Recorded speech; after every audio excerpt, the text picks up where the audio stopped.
السلام عليكم ورحمة الله وبركاته. اللهم صل وسلم وبارك عليك يا حبيبي يا رسول الله. اللهم استرنا فوق الأرض واسترنا تحت الأرض واسترنا يوم العرض عليك. اللي بيحب رسول الله ينزل يعمل لي لايك ويشترك في قناتي لو مش مشترك في قناتي المتواضعة. أهلا بيه، مرحبا بيه في قناتي. عايزه اقول لكم النهارده حبايب قلبي وحشتوني، قلت اطلع لكم بقى بوشي النهارده عشان تشوفوني. اكيد انا وحشتكم وانتوا وحشتوني جدا جدا جدا. اول حاجه هنعمل النهارده في الفطير بتاعنا بتاع فطير طاسه النهارده ان شاء الله.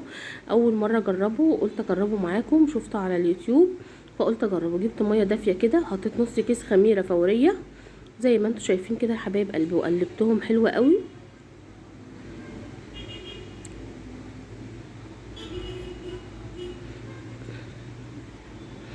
وهحط فيهم معلقه سكر كبيره، وهقلبهم بقى حلو زي ما انتوا شايفين كده يا حبايبي. بصوا، معلقه سكر كبيره، وهقلبهم كمان تقليبه، وهسيبهم بقى على جنب كده ايه قبل ما نعمل بقى الدقيق بتاعنا والمقادير التانية. هنحط بقى دلوقتي نص كيس كيك شيف. كيك شيف بيغني عن البيكنج باودر، عندك بيكنج باودر او كيك شيف زي ما انت عايزه. نص كيس على الدقيق كده. وجبت بقى الملح بتاعي، وقلت بقى احط بقى ايه رشه ملح كده على الدقيق.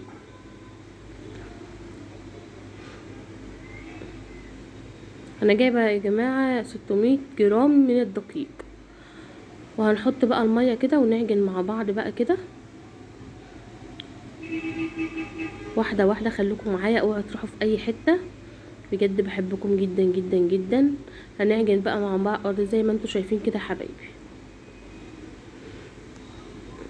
هنحط برضو الخميره بقى بتاعتنا واحده واحده كده.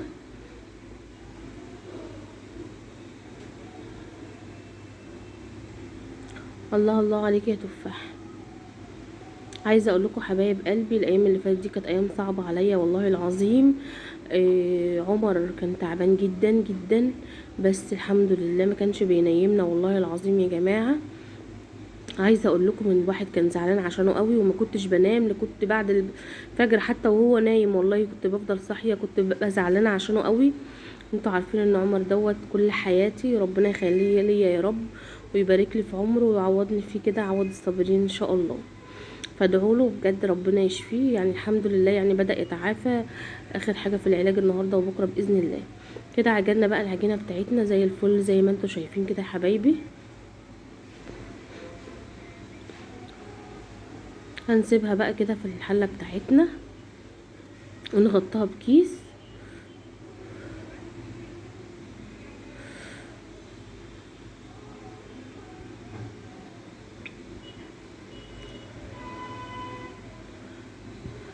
لحد بقى ما تخمر معانا شويه. نسيبها على جنب كده لحد ما تخمر معانا شويه. عايزه اقول لكم والله العظيم الواحد كان حزين الايام اللي فاتت ديت، بس الحمد لله قعدت ادعي ربنا ربنا يخليهولي ويبارك لي فيه كده. كنت زعلانه عشانه قوي، وطبعا كان بينام جنبي فخدت منه الدور، بس مش قوي يعني، كان يعني بسيط شويه عنه. وام مصطفى خدت الدور جامد جدا برضو. بس الحمد لله يعني ايه، الحمد لله فوقنا منه يعني، الحمد لله والشكر لله. ربنا دايما معانا، عشان احنا ما بنعملش حاجه وحشه في حد والله العظيم، احنا بس ماشيين الحمد لله بما يرضي الله. فعايزاكم تدعوا لنا كده دعوه حلوه من قلبكم، ولكم بالمثل ان شاء الله. ودعوه حلوه لابني عمر كده، ربنا يخليهولي كده ويطرح لي فيه البركه كده، واشوفه احسن انسان في الدنيا يا رب. بصوا بقى، انا نزلت بقى بالسمنه، كنت مسيحاها كده. نزلت بعد ما فردت الفطيره بتاعتنا، فردتها كده في الصينيه كلها مره واحده. وبلف بقى واحده واحده كده. انا عايزه اقول لكم ان انا اول مره اعمله، انا شفته في اليوتيوب واحده بتعمله فقلت اجربه يعني. سهل وبسيط وبسرعه بقى، فقلت اجربه بقى واوري بقى الحبايب قلبي ويقولوا لي رايهم في التعليقات برضو. بصوا، بتقفلي بقى الحته الاخيره ديت كده جامد جدا.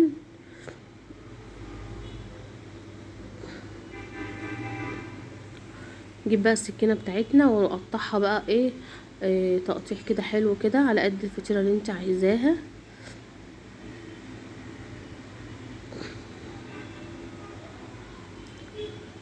صلوا على النبي حبايب قلبي، صلوا على النبي كده ووحد الله، وادعوا لي كده ان ربنا يكرمني في قناتي بجد. يعني انا نفسي القناه تكبر والله العظيم. واحد نفسه يعمل حاجات كتيره حلوه ونفسه يعمل حاجات كتيره يعني. فربنا يا رب يقدرني، وان شاء الله هعمل معاكم كل حاجه حلوه باذن الله.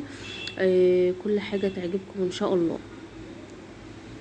بصوا بقى بكور بقى كده القطعه اللي احنا قطعناها زي ما انتم شايفين كده يا حبايبي. بصوا انا كترت السمنه صراحه اللي حطيتها من فوق على الفطيره.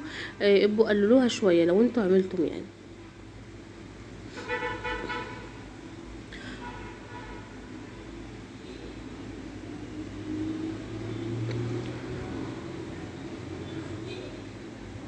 بصوا بقى بعد بقى ما كورنا الاربع قطع، الاربع فطاير بقى الصغيرين دول، هقول لكم دلوقتي بقى عملنا ايه. خليكم معايا بقى وهتروحوا في اي حته.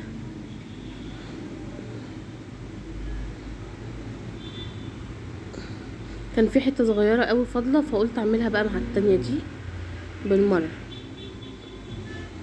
عشان كانت صغيره قوي ما كانتش تنفع لوحدها. اول حاجه بعد ما خلصنا بقى سخنت الطاسه حلوه قوي، وحطيت فيها شويه زيت كده صغيرين صغيرين، وفردت فيها واحده. قلت كده اجرب كده في الطاسه هتبقى عامله ايه. بصوا بعد ما قلبتها يا حبايب قلبي، انتوا عارفيني طبعا بحب اجرب كل حاجه، وبحب برضو اقول لكم على نتيجه. وبصوا بقى برضو قلت برضو ايه اجربها في الفرن اشوفها انهي افضل، اللي في الفرن ولا اللي في الطاسه.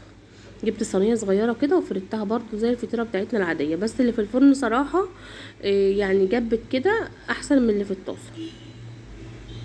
بصوا بقى يا حبايب قلبي الفطيره هي جميله جدا جدا جدا متحمره. انا اهم حاجه محمراها ومقرمشاها. صراحه انا ما كنتش فاكره ان هيعجب الحاجه، حقيقي والله العظيم زي ما بقول لكم. بس والله العظيم بعد ما حطيته وقعدت تاكل واحده بألف هنا وشفا، قالت لي جميل والله جميل مش وحش، وتجربه حلوه يعني. كان بقى عندي ورك في التلاجة كده ونص كبد وقوانص، رحت سلقاهم مع بعض كده، وقلت بقى ايه ده غدانا بقى النهارده، والحمد لله رضا وفضل من عند الله. لايك واشتراك، بحبكم قوي.